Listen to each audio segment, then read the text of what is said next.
Okay, as a reminder, in our previous example, we had this code that we compiled with the O1 optimization, and it gave us this assembly language, the lie, which is a lie, and the ret, which isn't real.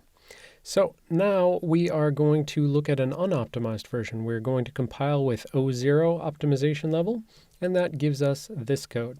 Now this green stuff is exactly that lie and ret that you saw before. And the blue stuff is new to you. Green you've seen, blue is new to you. So additionally, this brings us 3 new assembly instructions, SD, MV, and LD. Now a quick word about words. People have a hard time agreeing on what the word word means. This is because it has changed over time. Originally, in 16-bit systems, it meant one thing, and then as we moved to 32 and 64, it meant different things. What we need to know for now is that the RISC-V ISAs define a word as 32 bits, regardless of whether or not you're using a 32-bit or 64-bit ISA.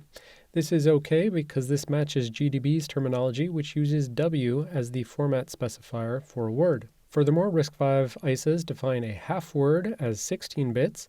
Again, this matches GDB's terminology, where an H for half word is a 16-bit format specifier. But here is our digression. RISC-V call a double word the 64-bit value. So double word for 64 bits because a word is 32 bits. Here, GDB's notation changes and they call it a giant word and they use the G specifier.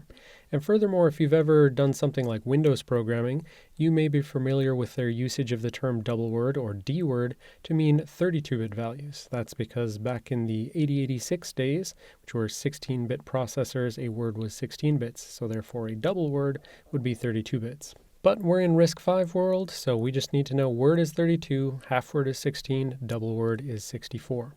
So here we have the SD or store double word from register to memory assembly instruction. So we've got SD, source 2, source 1, and a immediate 12-bit value. So how this is interpreted, and this is what it'll look like when you're looking at the assembly, is that it's going to take source 2, and that's the value to actually be stored into memory. So this is actually sort of reading like this source 2 is going out to memory. It's moving from left to right. And the memory location where it's going is you take the RS1, the source 1, you take whatever value is in that register, add the sign extended immediate 12 to it, and then treat all of that as an address and go to memory at that address and store the D word from RS2, which is 64-bit value, store that 64 bits into memory at whatever address you calculate. So in general, store assembly instructions in RISC-V are not like most instructions.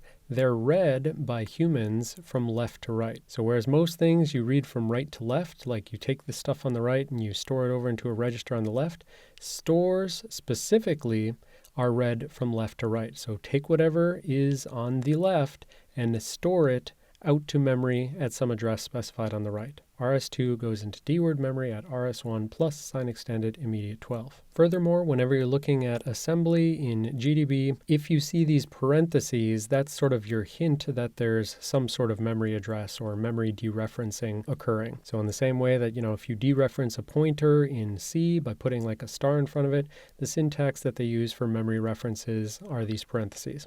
And it's usually parentheses for some base address and some sort of immediate outside of the parentheses that's added on to calculate the ultimate overall address to be written to or read from. So if that's store, so you're storing out to memory, we have the counterpoint in load. LD, load, double word, from memory into register. So here we have a destination on this side, we have the source 1, and so basically you're going to take this source 1, add in the sign extended immediate 12-bit value, calculate a memory address, dereference that memory address, grab the D word from that memory address, and store it into the RD destination register. So like most instructions, and unlike stores, loads are read from right to left. So the stuff over here on the right goes into this stuff on the left, the destination register.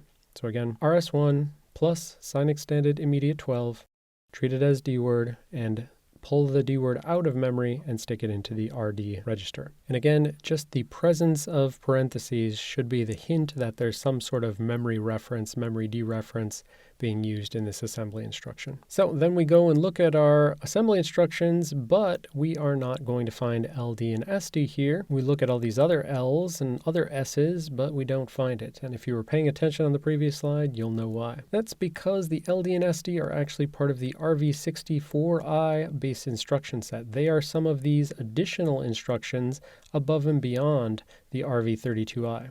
So we've got LD and SD right there, happy and healthy, but we don't care about all of this instruction encoding, so for now we're just going to take those and add it to our list. We've got our 40 base instructions, our 15 extra instructions specific to RV64I, and so that we picked up a couple of those, and we'll denote that here in a second. So one other assembly instruction we saw here was move, MV, which moves a register into a different register. So it just takes your source from the right and moves it into the destination on the left. And so it's read like most other assembly instructions, right to left.